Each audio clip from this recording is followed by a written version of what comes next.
The summer sea churned beneath the sleek longship as Dagr Yngvarson stood at the bow, the salt wind whipping his red-gold beard. His knuckles whitened around the wooden dragon head as the shoreline of Northumbria emerged through the mist. Dawn painted the sky blood-red, a good omen for a raid. "The gods favor us today," called Gunnar, his father's most trusted warrior, coming to stand beside him. Dagr nodded grimly. "They owe us their favor. My father's death demands it." 3 moons had passed since Jarl Yngvar had fallen during a raid on this same coastline. His body returned to the sea with honors, but without the blood price paid. The Northumbrians would pay that price today. Dagr had sworn it before the sacred stones, beneath Odin's watchful eye. "Remember," Dagr called to his men as they readied their weapons, "we take what is owed, and we honor the fallen. Wealth, livestock, and thralls, but no needless death. We are not beasts." His warriors thumped their shields in agreement, their faces set with determination. Dagr had led them well in the months since becoming Jarl, but the weight of succession pressed upon him like Mjolnir itself. A Jarl without a wife, without heirs, his position remained precarious. The whispers grew each day among the clan elders. "Njord guides our ship," Gunnar said, breaking into Dagr's thoughts. "And Thor will strengthen our arms." "It is not the gods I worry about," Dagr replied, "but the men who wait in their mead halls when we return. The men who question whether I am truly my father's son." The shore approached rapidly now, and Dagr pushed aside his doubts. There would be time for politics later. Now was the time for steel and honor. The raid began as raids always did, swift and terrible. Their longships beached on the rocky shore near a small settlement where smoke rose lazily from thatched roofs. The villagers were unprepared, many still abed when the first war cries split the morning air. Dagr led his warriors through the village, collecting silver, supplies, and livestock. Some villagers fled, others fought and died. Those who submitted were bound as thralls, valuable additions to their farmsteads back home. It was the way of things. The strong took, the weak gave. As the sun climbed higher, Dagr wiped blood from his axe blade. The raid had gone well, perhaps too well. Something felt wrong, too easy. His instincts, honed through years of warfare, prickled with warning. That's when he heard it, a woman's voice singing. Not in terror or pleading, but a clear, defiant melody that carried across the burning village. The song was in the Saxon tongue, but its melody was haunting, almost magical. What manner of creature sings while her world burns? Gunnar wondered aloud. Dagr followed the voice to a small stone building, likely the village's Christian prayer house. Inside, a slender figure stood before a wooden cross, singing with eyes closed. She wore a simple blue dress, her dark hair cascading past her shoulders. Unlike the other villagers, she showed no fear. She finished her song and turned to face him, eyes flashing with an intensity that made Dagr pause. "Have you come to kill me, Northman?" she asked in his own tongue, her accent strange but her words clear. Dagr stared in surprise. "You speak the language of my people. My father was a merchant. He taught me many tongues before your kind killed him 3 winters past." There was no fear in her voice, only cold certainty. Something about her courage stirred him. Most Saxons cowered or begged when faced with Viking raiders. This one stood tall, as if she were the jarl and he the thrall. "What is your name, Saxon?" "I am Myrka Eoforwinson." She lifted her chin. "Daughter of Eoforwin the Wise." Dagr circled her slowly. "You show courage, Myrka. That is rare among your kind. Courage is not bound by blood or land, Northman. It lives in the heart of those who choose it." Her words pricked at something deep within him, a wisdom he'd not expected from a Saxon. You will fetch a good price as a thrall, he said, though something in him rebelled at the thought. Then take me, she replied. But know that I will never truly be owned. Later, as they prepared to sail with their plunder, Gunnar approached Dagr at the shore. The men whisper that you should claim the Saxon woman who speaks our tongue. A jarl needs a wife, even if only a thrall to warm his bed. Dagr watched as Myrka sat bound with the other captives, her back straight, her gaze fixed on the horizon. Unlike the others who wept or stared blankly, she seemed to be measuring the sea, as if planning her return journey. She is not like the others, Dagr said. All the more reason to claim her, Gunnar replied. She has spirit. Your bed has been cold since Astrid died 2 winters ago. The clan needs to see you take another wife, build a family. Strengthen your position. Dagr knew his friend spoke truth. His rule remained uncertain without heirs. The clan respected strength, and in their eyes, a man without a wife was somehow incomplete. Yet something about treating this woman as mere property felt wrong. She comes with me, Dagr decided finally. But not as a common thrall. She will serve in my household. Gunnar's brow furrowed. The others will talk if you show favor to a Saxon captive. Let them talk, Dagr said, walking toward the captives. I am jarl. I do as I please. When they returned to the settlement of Ravholm, the celebration of their successful raid quickly turned to whispers as Dagr led Myrka to his longhouse rather than the thrall quarters. Women eyed her with suspicion, men assessed her with curiosity. Though bound as a captive, she walked with the dignity of a queen. Your new pet seems peculiar, Jarl Hakon said during the feast that night, his mouth twisted in a smirk. As leader of the neighboring settlement, Hakon had long coveted Dagr's position.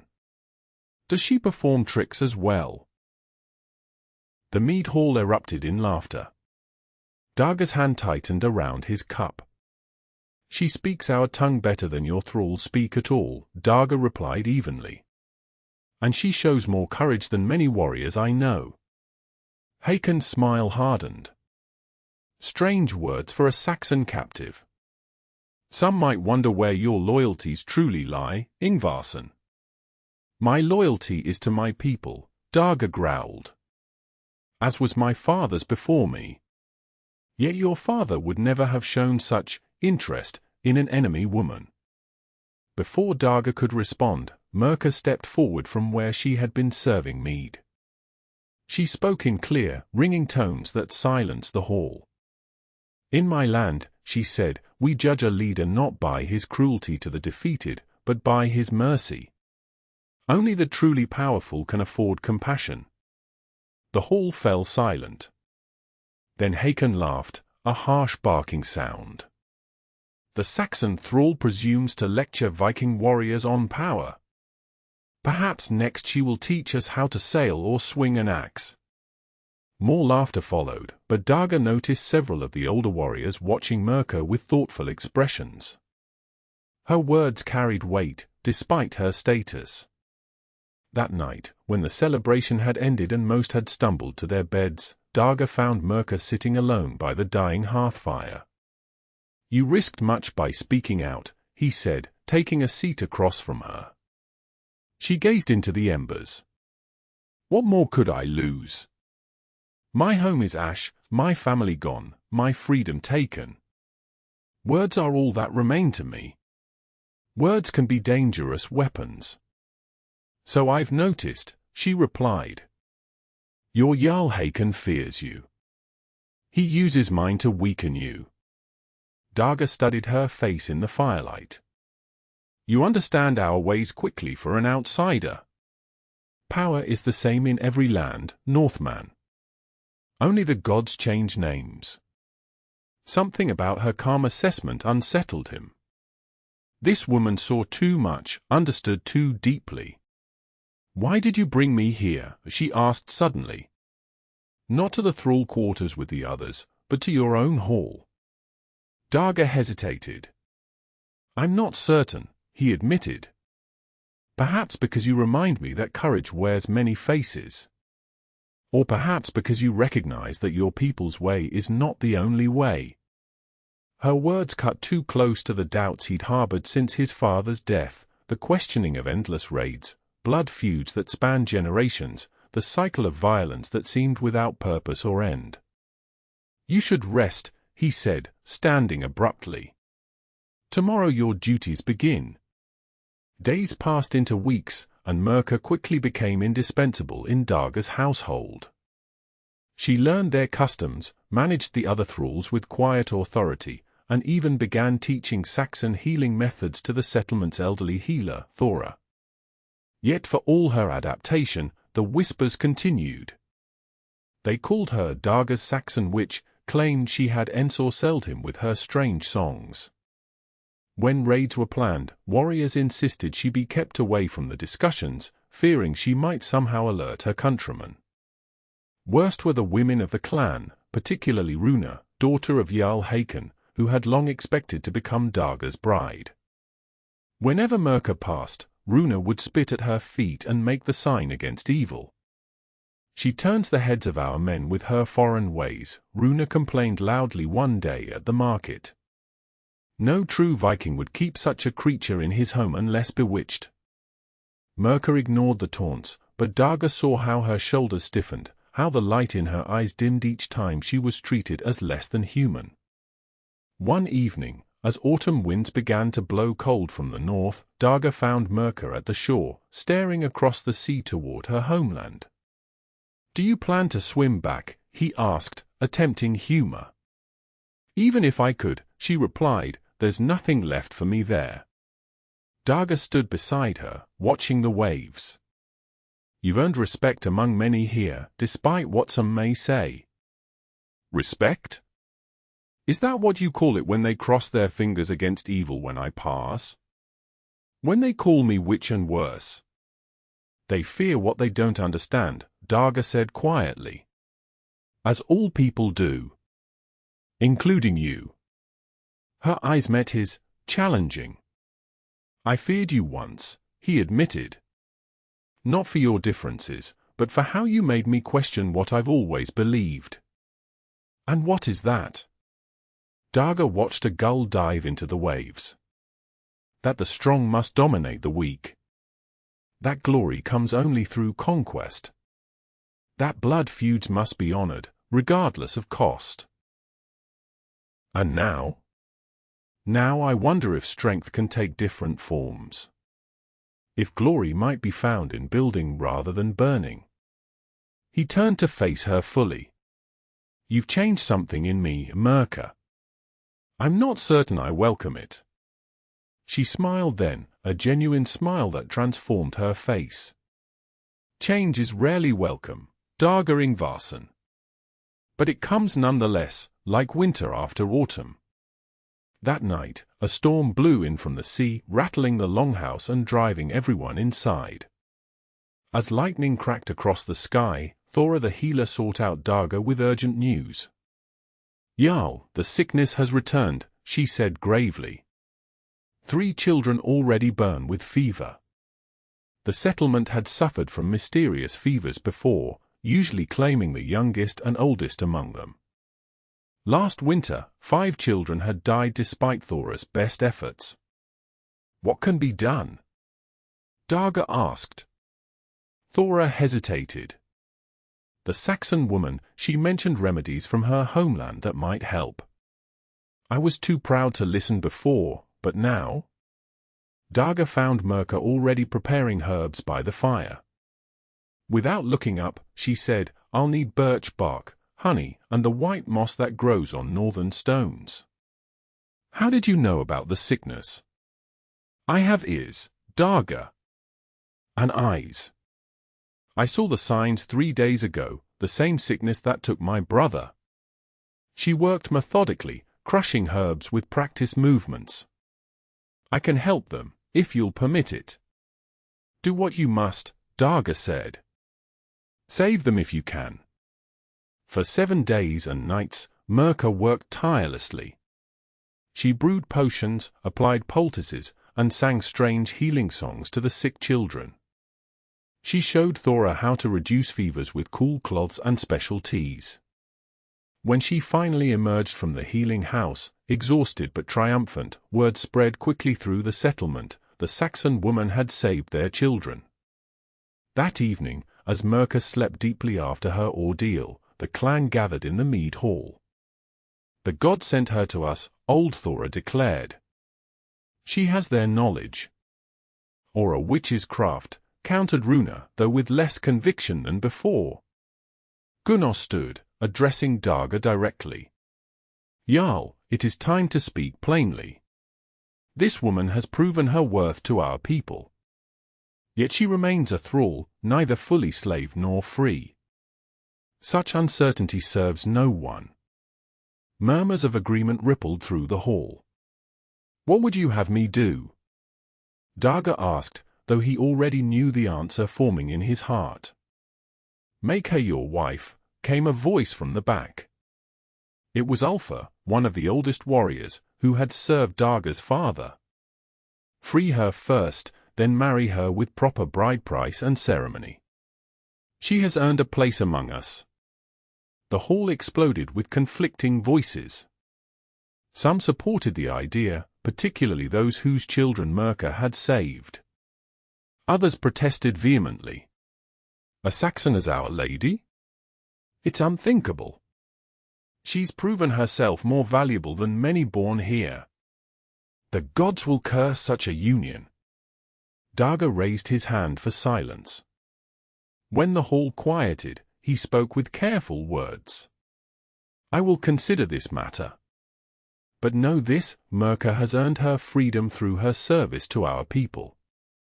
From this day forward, she is no longer thrall but free woman under my protection."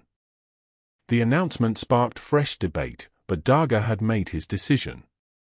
Whatever came next, whether marriage or merely granting her a place in his household, would require Myrka's consent. He would not force her to remain if freedom meant returning to her homeland. When he told her of his decision the next morning, Myrka's reaction surprised him. "Freedom," she repeated, almost as if the word were foreign to her. "And what shall I do with this freedom, Jarl Yngvarson? Where shall I go? My village is destroyed, my family dead. You could return to your people. Other villages, to be an outsider there as well." She shook her head. "I am neither Saxon nor Viking now. I exist between worlds." Something in her words resonated with Dagr's own sense of displacement, a jarl who questioned the old ways, a leader unsure of his path. "Then stay," he said simply. "Not as thrall, but as free woman. Help Thora with healing. Teach our people your knowledge." She studied his face. "And what of the whispers? The suspicions? They will continue, for a time. Change comes slowly, like the turning of seasons." "You're quoting my words back to me," she said with a small smile. They were wise words. Their eyes held for a moment too long, and Dagr felt something shift between them, a recognition of shared understanding that transcended their different births. The changing of Myrka's status brought immediate consequences. Jarl Hakon arrived the very next day, his daughter Runa in tow, along with a sizable contingent of warriors. "I come to discuss alliance," Hakon announced in the mead hall. "And marriage." The assembled Vikings watched as Hakon presented elaborate gifts, silver, furs, even a finely crafted sword said to have belonged to a great warrior. "My daughter would make you a worthy wife," Hakon continued, gesturing to Runa, who stood proud in her finest clothes. "Our settlements united would command respect throughout the region. It is what your father would have wanted." Dagr felt the weight of expectation from his people. The match made political sense. Runa was beautiful, of good family, a proper Viking bride. Yet when he looked at her, he felt nothing of the quiet understanding he developed with Myrka. "I thank you for the honor," Dagr said carefully. But I must consider all possibilities before making such an important decision. Hakon's smile hardened. What is there to consider? Unless the rumors are true, and you developed unnatural feelings for your Saxon thrall. Myrka is no longer a thrall, Dagr corrected. She has earned her freedom through service to our people. She saved our children when sickness came. So you freed her. That doesn't make her worthy of a jarl's attention. Hakon stepped closer. Think carefully, Yngvarson. Your position is not as secure as you might believe. Many question whether you truly honor your father's memory. The thinly veiled threat hung in the air. Before Dagr could respond, a commotion at the door drew everyone's attention. A warrior burst in, his face grim. Raiders, he shouted. Saxon raiders on the eastern shore. The hall erupted in chaos as warriors reached for weapons. Dagr immediately began organizing the defense, but Hakon grabbed his arm. How convenient, he hissed. Saxon raiders just when you harbor a Saxon woman. Perhaps she sent word somehow. That's madness, Dagr snapped. Myrka's village was destroyed by her own people for trading with us. She has no love for Saxon raiders. We shall see, Hakon replied ominously. We shall see. The attack was swift and brutal. Unlike Viking raids that focused on plunder, these Saxons seemed intent on vengeance.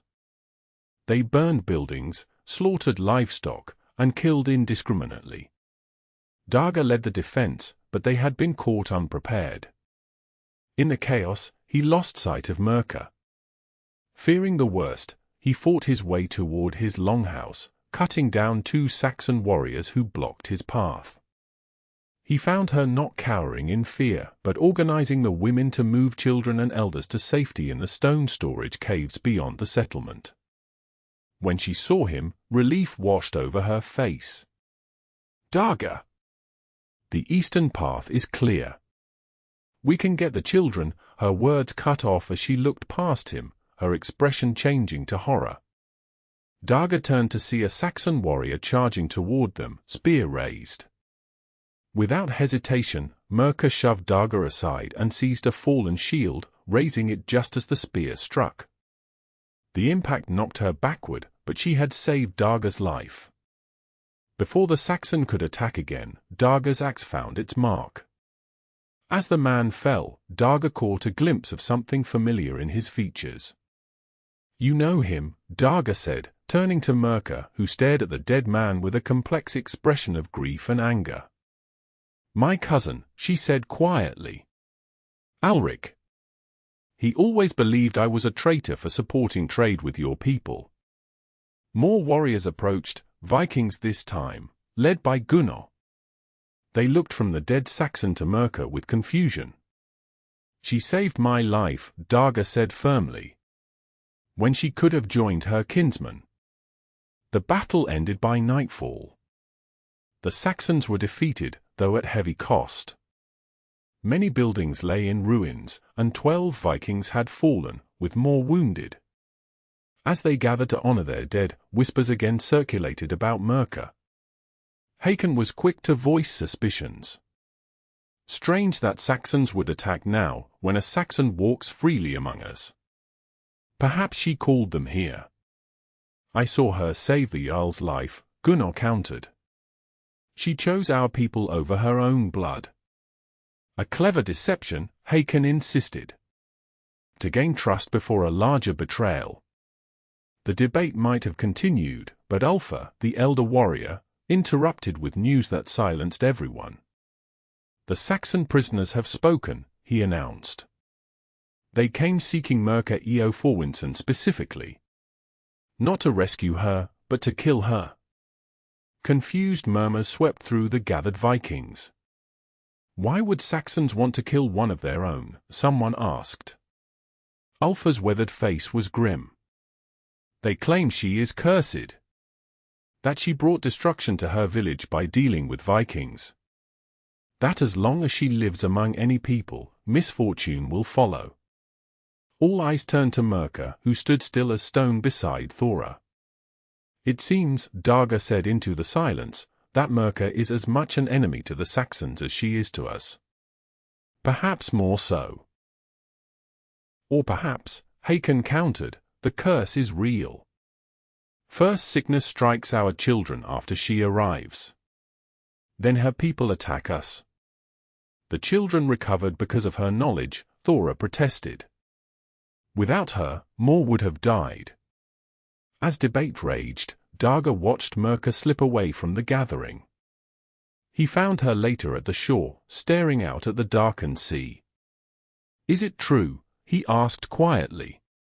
"Did your people blame you for dealing with Vikings?" She didn't turn. "My father was a merchant. He believed trade brought prosperity to all. The village elders disagreed. When sickness came 3 winters ago, they claimed it was punishment from their god for trading with heathens." Her voice hardened. "They murdered my father. Said his dealings with your kind brought divine wrath upon us. So when we raided, I had nothing left to lose," she finished. "Except perhaps my hatred." "And now?" Dagr moved to stand beside her. "Do you still hate us?" Myrka finally turned to him. "I've learned that people are the same everywhere, Dagr. Some cruel, some kind. Some wise, some foolish. The markings on their ships and the names of their gods matter less than what lives in their hearts." Her words stirred something profound within him, the truth he'd been approaching slowly since his father's death. The endless cycle of raids and revenge had begun to seem hollow, purposeless. There was another way to live, to lead. "The people fear you bring bad fortune," he said. "Hakon will use that fear against both of us." "Then I should leave," she said simply. "Find my way elsewhere." The thought of her departure created an unexpected ache in Dagr's chest. "And if I asked you to stay?" "To what purpose, Jarl Yngvarson?" "As your healer? Your advisor? Your—" "My wife," he said, the words emerging before he could consider them fully. Yet once spoken, he knew their truth. Myrka's eyes widened. "Your people would never accept a Saxon as their lady. Some already do. Others will follow, in time." "And Jarl Hakon? His daughter?" "The alliance they offer." Dagr took her hands in his. "An alliance built on mutual respect and understanding will prove stronger than one forged through political marriage. You've shown me that different peoples can learn from each other, grow stronger together." "You risk much," she whispered. "As do you," he replied. "But perhaps that risk is worthy." When Dagr announced his intention to marry Myrka at the Thing assembly 2 days later, the reaction was immediate and divided. Many of his own people supported the union, particularly those whose children Myrka had healed and those who had witnessed her loyalty during the Saxon attack. Others, led by Hakon, expressed outrage. "This goes against all tradition," Hakon proclaimed. "A jarl must marry to strengthen alliances, not weaken them with foreign blood. The Saxon saved our children, called one mother. She has earned her place among us. She brings the curse of her people," countered another voice. Dagr raised his hand for silence. "I have made my decision. Myrka will be my wife, with proper ceremony and bride price paid to our gods, since her family is no more. Those who cannot accept this are free to leave my protection and seek another jarl." It was a bold challenge, and for a moment, the assembly held its breath. Then Gunnar stepped forward. "I stand with Dagr Yngvarson. He has led us well, and if he chooses this woman as his bride, I accept his judgment." One by one, warriors and families declared their loyalty. Not all, some dozen households announced they would join Hakon's settlement instead, but enough that Dagr knew his position would hold. Hakon's face darkened with rage. You choose a Saxon witch over proper alliance? This will not end well, Yngvarson. The gods themselves will punish such transgression. The gods reward courage and honor, Dagr replied evenly.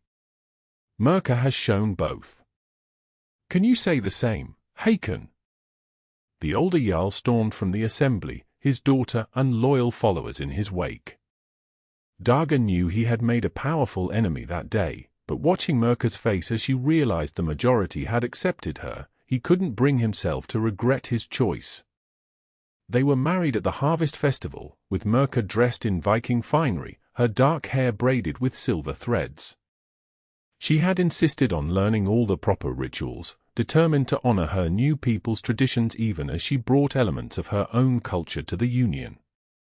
The celebration lasted 3 days, with feasting, games, and storytelling. Even some who had initially opposed the match found themselves warming to Myrka as she moved among them, speaking their language with increasing fluency, showing respect for their ways while gently introducing new ideas. As winter approached, they settled into life as husband and wife. Myrka continued her healing work alongside Thora, teaching Viking women her knowledge of herbs and medicines. Dagr found in her a wise counselor, one whose different perspective often revealed solutions he might never have considered. Their happiness, however, was soon overshadowed.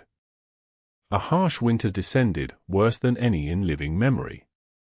Game became scarce, and food stores dwindled dangerously. Then sickness returned, a wasting illness that left victims weak and fevered. Despite Myrka's best efforts, people began to die. First the elderly, then younger victims. Whispers started again, quiet at first, then growing louder. The curse follows her, some said. The gods punish us for accepting a Saxon. Hakon visited during the darkest days of winter, ostensibly to discuss shared resources, but truly to observe their suffering. Your people starve while you cling to your foreign bride, he told Dagr. How many must die before you recognize the gods' displeasure? Dagr refused to entertain such talk, but he saw how the whispers affected Myrka. She worked tirelessly, sleeping little, trying desperately to save those afflicted by the illness.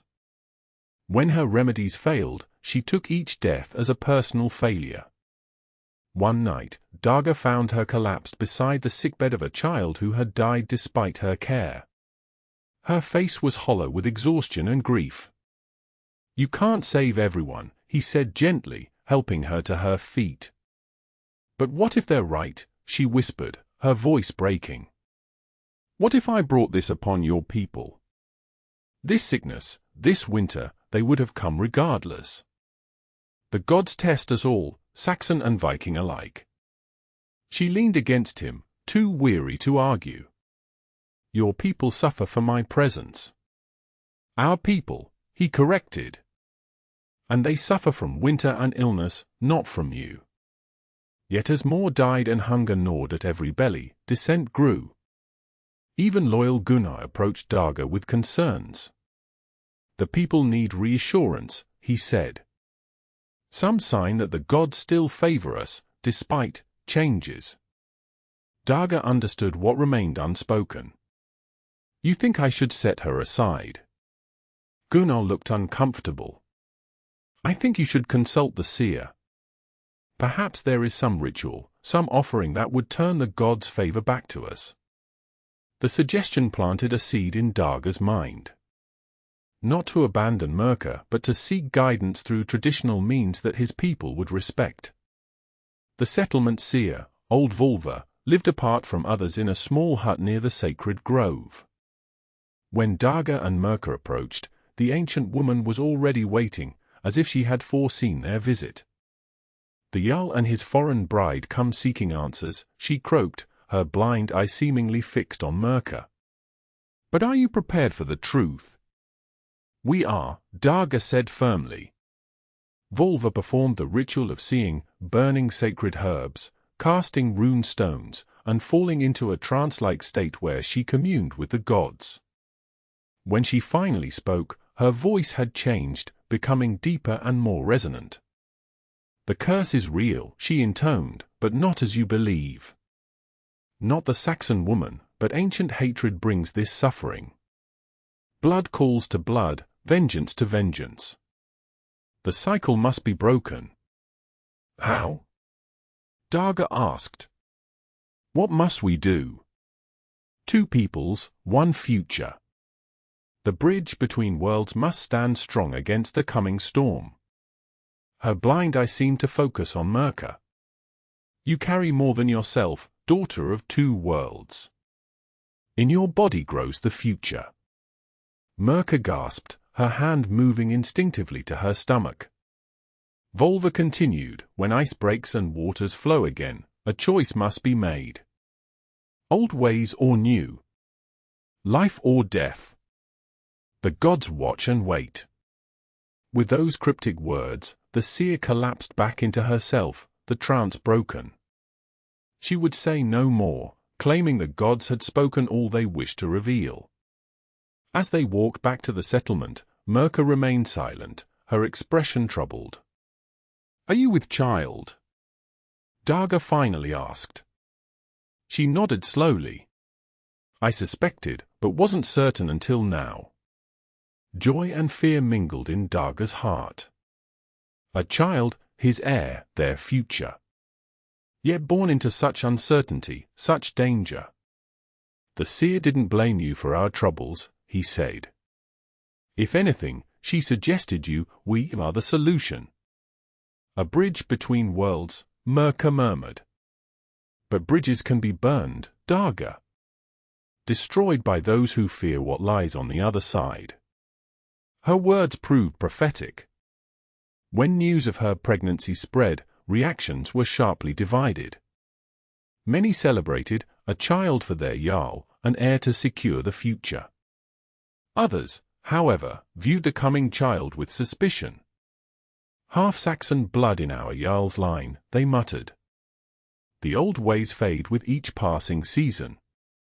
Hakon, always quick to exploit division, sent messengers with troubling news. Saxon forces were gathering to the south, preparing for a major assault when spring came. Their targets, he claimed, were settlements known to harbor Saxon captives or fugitives. "Your foreign wife draws them to us all," his message concluded. "For the safety of all our people, she must be sent away before the ice melts." Dagr dismissed the demand outright, but the seed of fear had been planted. Even loyal supporters began to wonder if Myrka's presence endangered them all. As winter's grip began to loosen, bringing the promise of spring, matters came to a head. A group of warriors, led by a man who had lost 2 children to the winter sickness, confronted Dagr outside the mead hall. "The seer's words are clear," their spokesman declared. "A choice must be made for life or death. Send the Saxon woman away, or we all face destruction when the raiders come." The seer said nothing of sending Myrka away, Dagr countered. She spoke of breaking cycles of hatred, of building bridges between peoples. "Pretty words that mean nothing when our children starve and die." The man's grief made him bold. "My family has served yours for generations, Jarl. But in this, you lead us to ruin." The confrontation drew others, and soon a crowd had gathered, divided in their loyalties. The tension built until it seemed violence might erupt at any moment. Then Myrka appeared, her pregnancy now visible beneath her woolen dress. She walked calmly into the center of the gathering and raised her hands for silence. "I have heard your fears," she said, her voice carrying clearly in the cold air. "I understand them. For I once feared Vikings as you now fear Saxons." Her candor surprised them into silence. "When Dagr took me from my village, I believed all Vikings were monsters who lived only for blood and plunder. I was wrong. I found honor here, and wisdom, and eventually love. She placed a protective hand over her growing child. But some of my people cling to their hatred, as some of yours do. This cycle of raid and revenge, fear and retaliation, it serves no one. Pretty words won't stop Saxon spears, someone called. No, Myrka agreed. But understanding might prevent the need for spears at all. She turned to face Dagr. With your permission, husband, I would go to meet these gathered Saxons. Gasps and protests erupted from the crowd. You would return to them? Dagr asked, his voice tight with suppressed emotion. Not to stay. To speak. To tell them what I have learned, that our peoples need not be enemies. That trade and knowledge shared benefit all. Her eyes held his. I may be the only one who can prevent this coming bloodshed. They'll kill you as a traitor, Gunnar warned. Perhaps, she acknowledged. But if I don't try, how many more will die on both sides? How many more children will grow up without fathers? How many villages burned? Dagr studied his wife's face, seeing the determination there. This was the courage that had first drawn him to her, not battlefield valor, but the deeper bravery of standing for truth despite fear. I forbid it, he said finally. Not because I doubt your wisdom, but because I will not risk you and our child. Relief showed on many faces, but Myrka's expression hardened with resolve. Then we must find another way, she said. Before the ice melts and war returns. That night, as they lay together in their bed, Myrka outlined a bold plan. Send messengers to the Saxon leaders, she suggested. Not with threats, but with an invitation. A thing of both peoples, to establish terms for peace. Dagr frowned. They would never come willingly into Viking territory. Then meet on neutral ground. The small island in the southern fjord belongs to neither side. It is sacred to your gods and has a Christian shrine as well. Both sides could claim divine protection there. And why would they agree to such a meeting? Myrka's eyes gleamed in the firelight. Because you will offer something they desperately want, an end to raids on their coastal settlements. In exchange for free trade and peace between our peoples. Dagr sat up, staring at his wife. You would have me abandon the old ways entirely? No more raids? The warriors would revolt. Not abandon, transform. Instead of raiding for wealth, establish trading posts. Your people's shipbuilding skills, combined with Saxon craftsmanship and agriculture, both sides would prosper more through cooperation than conflict. It was revolutionary thinking, dangerous, perhaps even treasonous to some Viking traditionalists. Yet Dagr couldn't deny the wisdom in her words. The endless cycle of raid and revenge had brought his people wealth, but also death and precarious alliances that could collapse at any moment. Hakon and others like him would never accept such changes, Dagr said. Then don't ask them to join, Myrka replied simply. Lead, and let those who wish to follow do so. The rest will either adapt in time or fade into memory. Dawn found Dagr standing at the shore, watching ice break apart in the fjord. Spring approached, and with it, the promise of either new beginnings or fresh bloodshed. He had made his decision. Messengers were sent to Saxon settlements with his unprecedented proposal, a peace council on neutral ground when the moon was full again. The response would determine all their fates. Within his own settlement, Dagr gathered his people and announced his intentions. For generations, we have raided the Saxon shores, taking what we needed through strength of arms. It has brought us wealth, but also endless enemies and the blood price of our fallen. He looked around the gathered faces. I propose a new path, one of strength through alliance rather than conquest. The reaction was immediate and divided. Older warriors protested loudly, while younger ones and many of the women showed interest in Dagr's vision. Trade instead of tribute, one shipbuilder questioned. How would this work? Dagr outlined Myrka's plan, establishing permanent trading posts, exchanging Viking crafts and navigation expertise for Saxon agricultural knowledge and manufactured goods. Regular meetings between leaders to resolve disputes without bloodshed. Mutually beneficial alliances against common threats. As expected, resistance was fierce from traditionalists. Yet surprisingly, many saw wisdom in the proposal. The harsh winter had reminded all of their vulnerability. Guaranteed access to Saxon grain and livestock through peaceful means held appeal. Not everyone could be convinced. A significant minority, led by several veteran warriors, declared they would seek leadership under Jarl Haakon instead. Dagr let them go without recrimination, knowing that forcing loyalty would only breed treachery. When word reached Haakon of Dagr's radical proposals, his reaction was swift. He arrived at Ravholm with warriors, his face thunderous with rage. "You dishonor our ancestors," he accused before the gathered people. "You would turn Vikings into merchants, begging for trade where we once took by right of strength. I would have our people thrive through wisdom rather than merely survive through violence," Dagr countered. "The strongest path is not always the bloodiest." "These are a woman's words in a jarl's mouth," Haakon spat. "Your Saxon bride has unmanned you." Dagr's hand moved to his sword hilt. "Choose your next words carefully, Haakon. Questioning my courage may demand answer by steel." Tension crackled between them until Gunnar stepped forward. "The Jarl's proposal has merit," he said. "Many of us have lost brothers, sons, and fathers to endless raiding. If we can gain wealth without such losses, why not explore this path?" Haakon looked around, realizing that many nodded in agreement with Gunnar. His expression darkened further.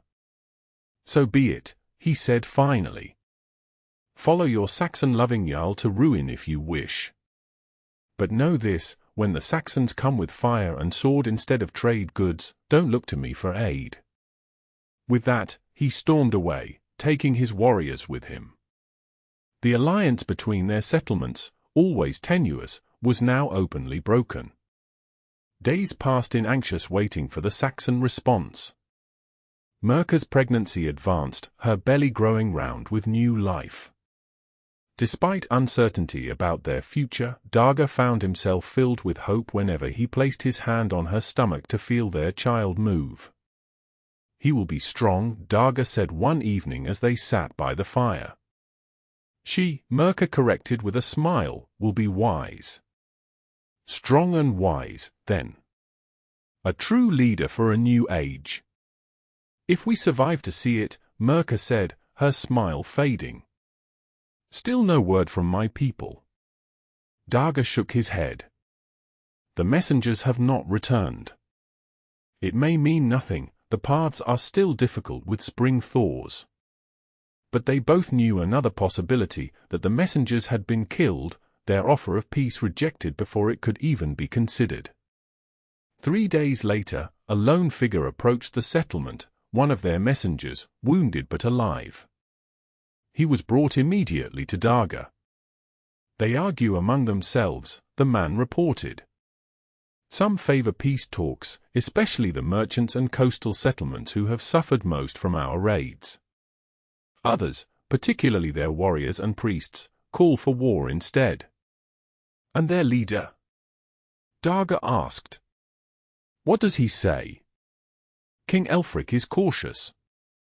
He doesn't trust Vikings, but the harsh winter has weakened his people as well. They need grain from across the sea as badly as we do." The messenger hesitated. "He asked many questions about your Saxon wife. Her family name seemed to hold meaning for him." Myrka, who had been listening quietly, leaned forward.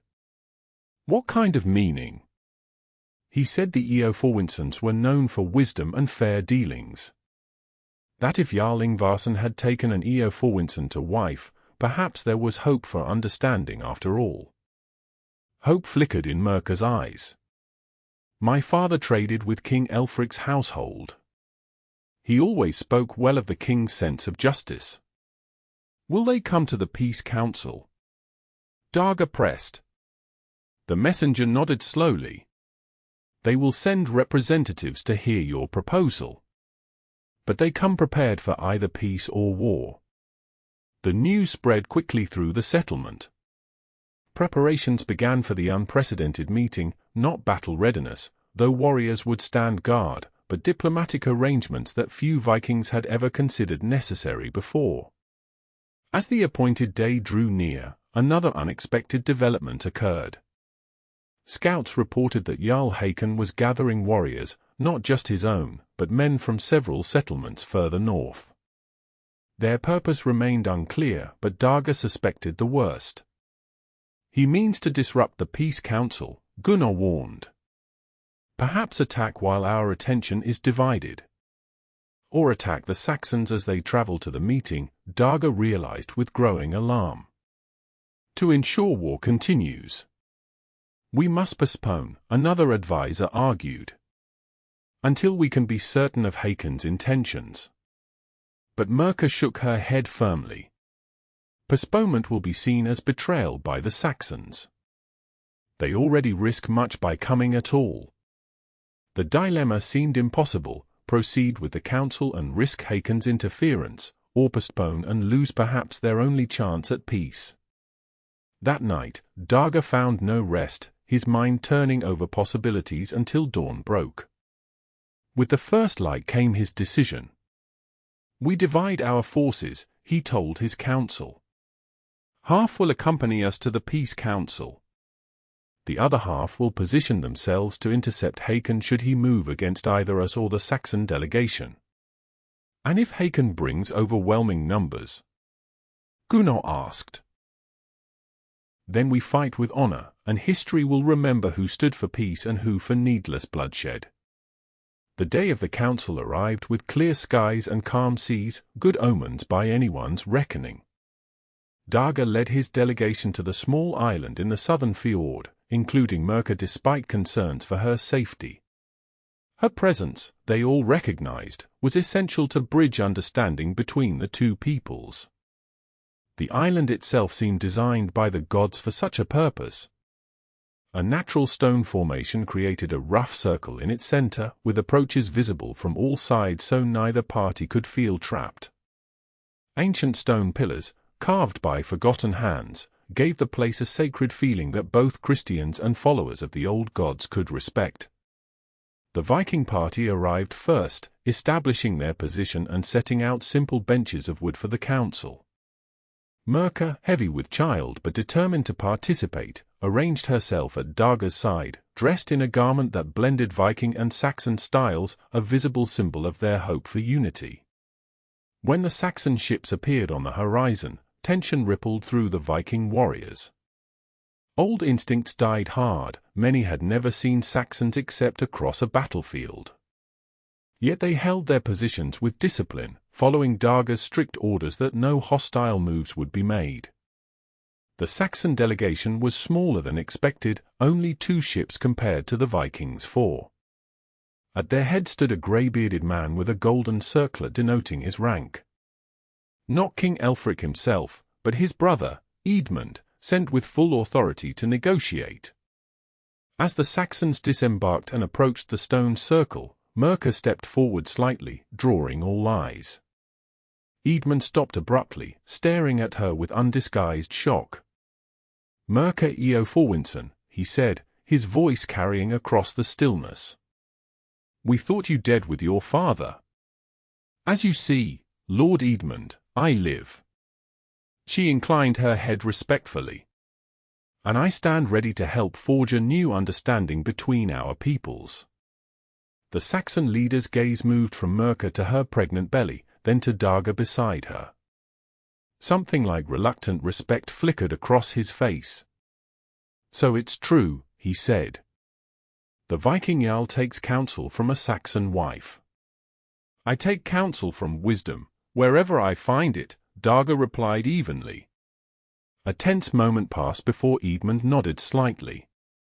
Then let us speak of this peace you propose. The council began formally, with each side maintaining careful distance.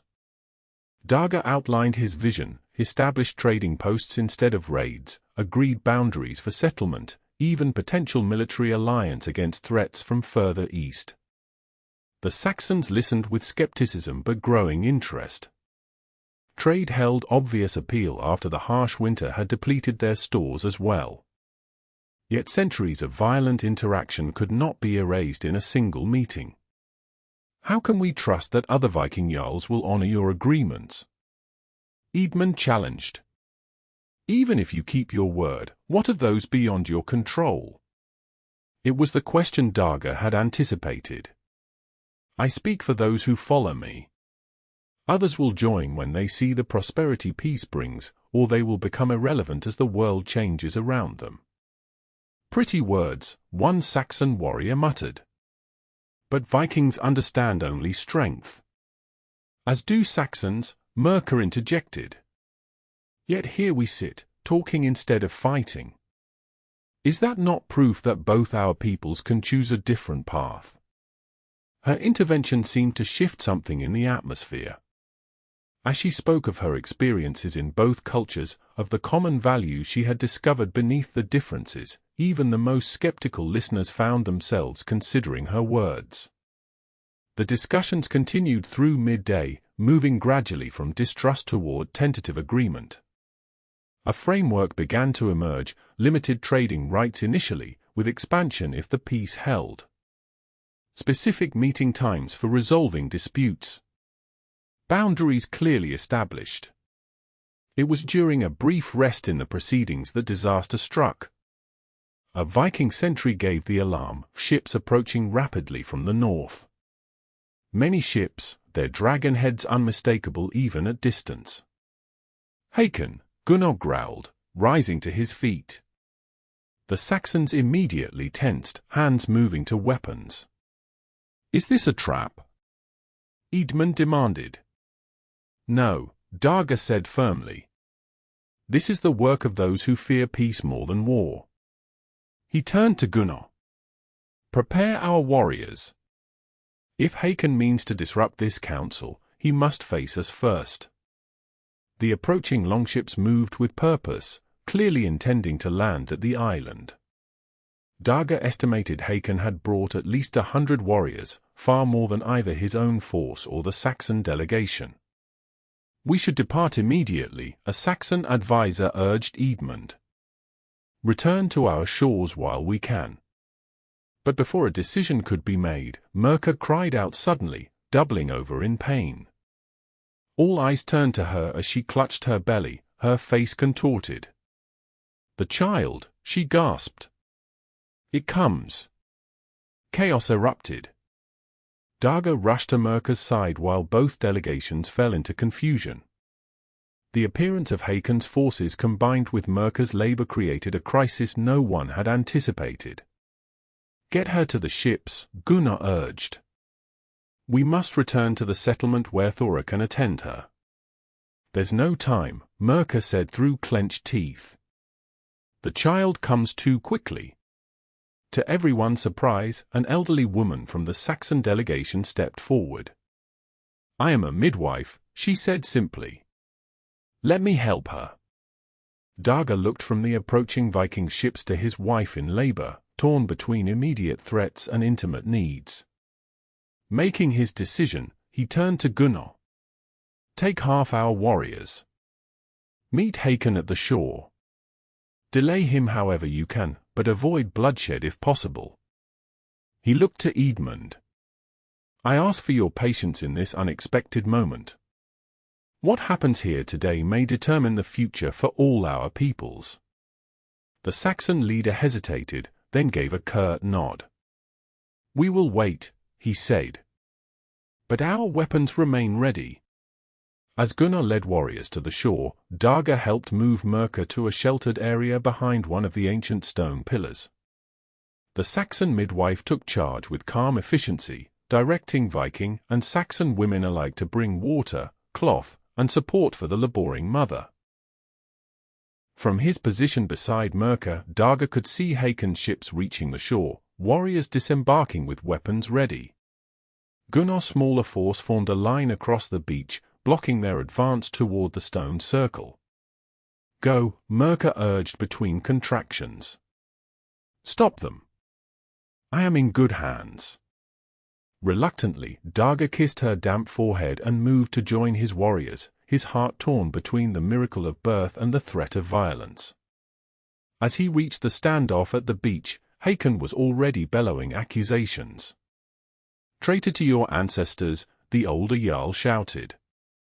"Meeting with our enemies, plotting to abandon our ways." "I seek a better future for our people," Dagr called back. "One that doesn't require the blood of our sons in endless feuds." "There is no honor without blood," Hakon spat. "Step aside, or we will cut you down with the Saxons." The warriors on both sides tensed, weapons half raised. The moment balanced on a knife's edge between peace and battle. Then, from behind them, a new sound cut through the tension, the unmistakable cry of a newborn child.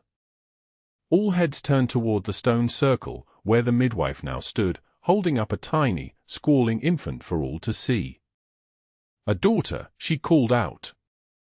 "Born between peoples, on sacred ground." Something powerful swept through the gathered warriors, Viking and Saxon alike. Birth was a sacred event, celebrated by all cultures. To spill blood at such a moment would surely invite divine punishment. Dagr turned back to Hakon, whose expression had faltered slightly at the child's cry. "Would you begin her life with slaughter?" he challenged. "Would you have her first day on Midgard soaked in the blood of her people, both her peoples?"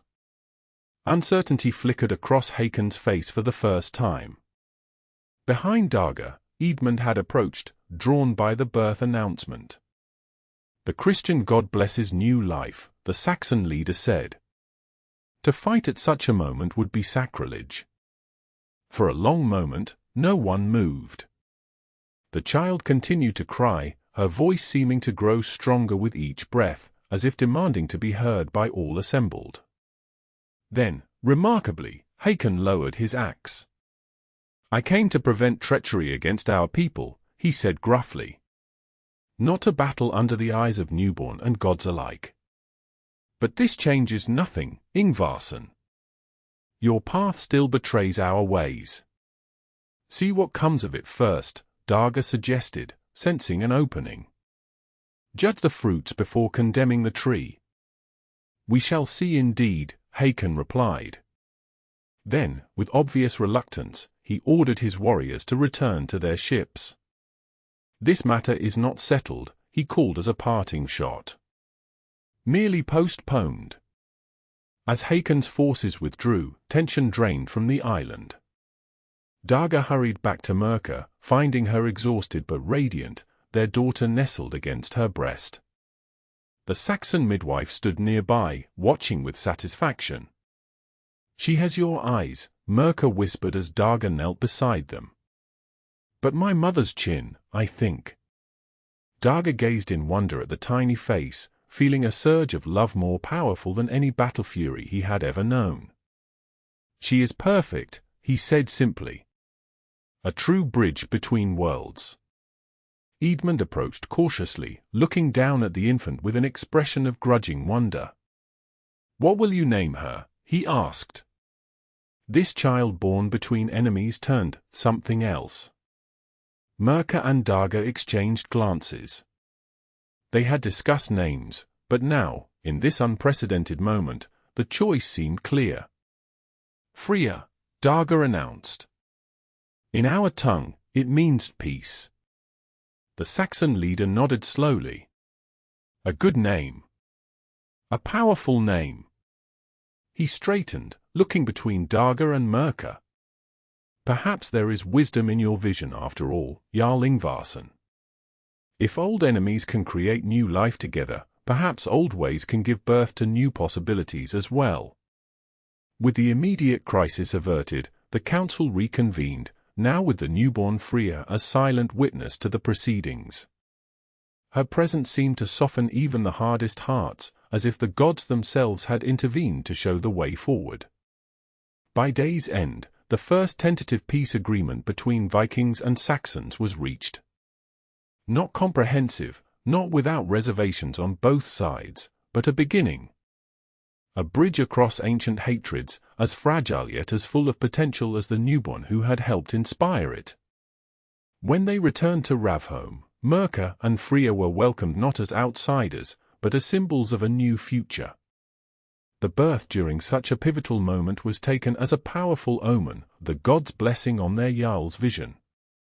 Even those who had doubted Myrka found it difficult to maintain their suspicion in the face of the healthy child and the promising trade agreement secured. The harsh winter gave way to a spring of renewed hope and activity, as the first Saxon merchants arrived to establish the trading relationships outlined in the agreement. Hakon remained opposed, of course, as did other traditionalists. But their influence waned as prosperity from peaceful exchange began to grow. Ravholm flourished under the new arrangements, with Viking craftsmanship and sailing expertise trading favorably for Saxon goods and agricultural knowledge. As Freya grew from infant to toddler, more children of mixed heritage were born in the settlement, the natural result of increased contact between the peoples. What had once seemed unthinkable gradually became commonplace.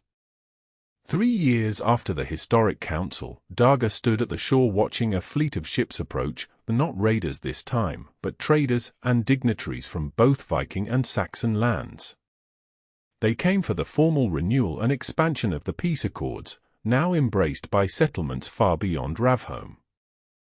Myrka joined him, holding Freya's hand as the child toddled alongside her mother. "They said it couldn't be done," she remarked, watching the ships approach. "They said I would bring only misfortune to your people." "Our people," Dagr corrected gently. "And you brought change, which always frightens before it enlightens." He smiled down at their daughter, who was attempting to skip stones across the water. "Just as she will bring more changes we cannot yet imagine." Myrka leaned against him, her free hand resting on her belly where their second child grew. "When they captured me, I thought my life was over," she said softly. "Instead, it was just beginning. For all of us." Dagr wrapped his arm around her shoulders, watching as the future sailed toward them across a sea once traveled only for war, now increasingly a road to understanding.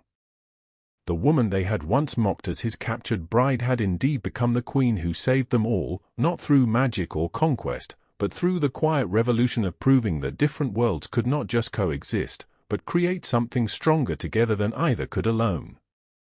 As little Freya successfully skipped a stone across the water, her delighted laughter carried on the wind, a sound of pure joy that needed no translation in any tongue.